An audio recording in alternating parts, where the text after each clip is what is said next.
Que adoçante eu coloquei aqui nesse chá? Nenhum. Esse é o nosso assunto do nosso programa hoje, adoçantes. Muita gente me pergunta, Luciano, qual o melhor adoçante usar? Quanto eu posso usar? Em que momento usar?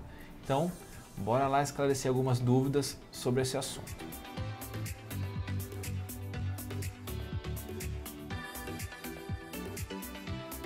Em primeiro lugar, existem adoçantes artificiais e adoçantes naturais.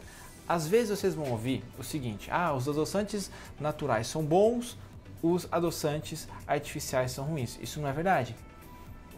O que acontece é que o adoçante, as pessoas usam pela propriedade de dulçor, de trazer doçura para uma bebida, de trazer doçura para uma preparação e muitas vezes como agente de corpo, numa massa, numa sobremesa. Ele tem o poder adoçante, mas também tem uma capacidade de ser um agente de corpo. Mas a grande dúvida é qual é o melhor adoçante. A melhor estratégia é não usar nenhum adoçante. A gente tem que acostumar o nosso paladar.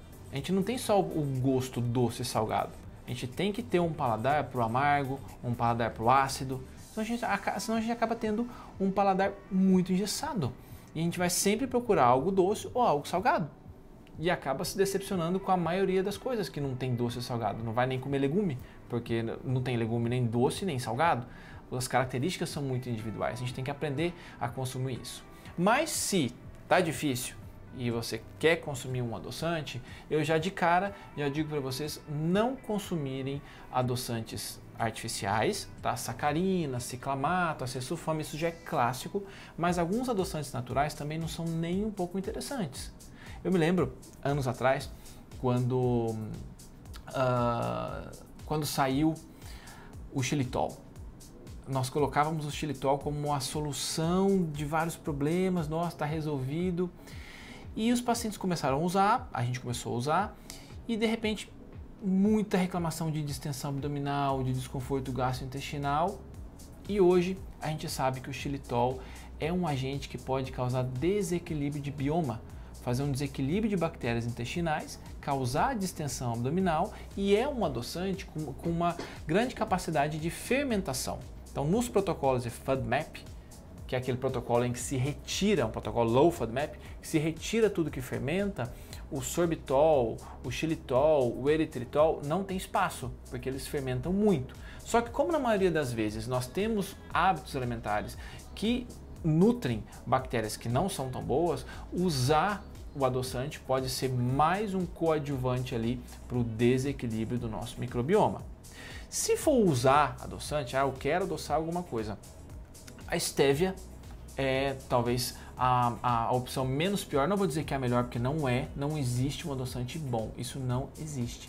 Existem as opções menos piores, que é a tamatina, que não é um açúcar, que não é um álcool, que é um aminoácido, que tem uma característica doce muito grande, mas é caríssima e a gente não encontra facilmente como produto acabado no mercado. A gente encontra como ingrediente de algumas matérias-primas. Então tem empresas que já usam a tamatina como um adoçante, como um diferencial dos ingredientes quando se faz um clean label, vamos colocar assim. Porque para mim, o xilitol, quando ele está presente em muitos produtos, esses produtos ele acaba não sendo clean label, porque o xilitol ele vai fazer um desequilíbrio de bioma. Então a ideia é tirar isso hoje várias indústrias, várias empresas, empresas que estão relacionadas com formulação de alimentos estão retirando o xilitol da sua composição por causar esse desequilíbrio de bioma. Então, eu digo a vocês, as duas opções menos piores seriam a stevia e a talmatina. Mas eu posso usar, por exemplo, açúcar. Aí vem a grande questão. Vou fazer um brownie. Eu tenho a opção de fazer um brownie com xilitol, que vai ter uma carga glicêmica baixa, e tenho a opção de fazer um brownie com açúcar. Eu digo a vocês, é melhor fazer um brownie com açúcar, só que usar pouco. É muito melhor usar pouco açúcar a substituir o açúcar por um xilitol ou por um adoçante qualquer. Então isso está na moda. Eu sei que é moda ficar fazendo um monte de preparações, um monte de receitas em que o açúcar é retirado. Então muitas vezes o açúcar é retirado em casos de doenças específicas em que qualquer quantidade pode ser nociva. Mas para nós que controlamos a carga glicêmica, a gente não fala em retirar açúcar, a gente fala de usar o açúcar numa quantidade baixa, racionalmente usar o açúcar. Então, se eu fizer um brownie e colocar um açúcar demerara, colocar um açúcar de coco, um açúcar de maçã, por exemplo, esse brownie vai ter uma característica de ter açúcar, claro, mas eu vou comer uma fatia. Então, essa fatia vai levar a carga glicêmica para baixo.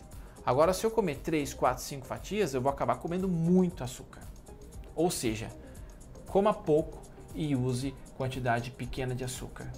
Não adianta ficar fazendo brownie, cookie, não sei o que, usando xilitol para comer 2, 3, 4, 5 pedaços, porque não tem açúcar, porque isso não vai resolver o problema.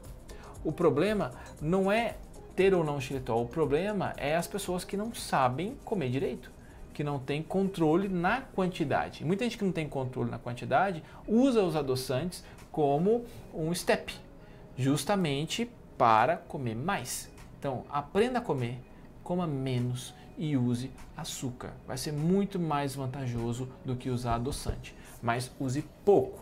O que seria pouco?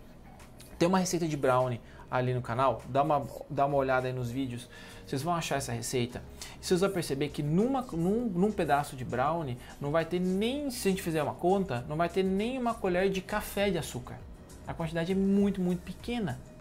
Ou seja, é uma quantidade que não vai trazer um efeito adverso para o indivíduo saudável. Eu, por exemplo, se eu como um bolo, um brownie, um pudim que tenha xilitol, me traz muito mais efeito colateral de distensão de abdômen, de desconforto, dor de cabeça, do que se comer um brownie que tem uma quantidade mínima de açúcar. E parece que, de repente, as pessoas colocam assim, açúcar é o mal do século. O mal do século não é o açúcar. O mal do século é as pessoas que não sabem comer, as pessoas que não sabem comer açúcar, que não sabem dosar a quantidade. Então, usar uma quantidade, vou usar no final do meu dia eu fiz uma somatória e eu usei uma colher de café de açúcar. Pelo amor de Deus, né, gente?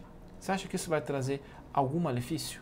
Então é muito barulho, muito estardalhaço em cima de coisas que são colocadas de formas equivocadas. Existem muitos equívocos. A primeira coisa que eu falo para vocês, tentem não usar adoçante, tirar tudo, ensina o paladar de vocês, né? Treina esse cérebro aqui a não se interessar tanto pelo doce, porque aí vocês já vão conseguir controlar a carga glicêmica. Diminua o açúcar de tudo, porque depois nas receitas que vocês fizerem, se na receita vai 4 colheres de açúcar, a gente vai colocar meia colher e vocês vão perceber que já vai ser suficiente para o dulçor. Mas não é um agente de corpo interessante. A gente pode colocar uma quantidade mínima de açúcar e colocar outros produtos que são agentes de corpo, um psyllium, uma farinha de arroz, uma farinha de amêndoa, uma farinha de grão de bico, algo que possa, até uma pectina, para fazer uma mudança da consistência, fazer uma mudança daquela consistência final, vamos colocar assim, certo? Então, fica a pergunta, qual o melhor adoçante usar? Nenhum. Na falta de opção, eu quero usar por algum motivo, ainda é o steviosídeo, ainda é stevia, tá bom? Mas vale mais a pena usar açúcar ou stevia? Acho que ficou claro, né? Que se usar pouco açúcar, vale mais a pena comer pouco e usar uma quantidade mínima do que usar qualquer adoçante, tá bom? Beijo grande para todo mundo, recado tá dado. Pare com esse negócio de ficar adoçante em tudo, de ficar usando adoçante em tudo. Fiquem espertos com rótulo, tá? Porque às vezes vocês estão tomando um whey, tomando uma proteína qualquer e quando vocês vão olhar lá no rótulo tem 2, 3 adoçantes. Se tiver, não leve, ok? Beijo grande para todo mundo. Até o próximo programa. #tamo junto sempre.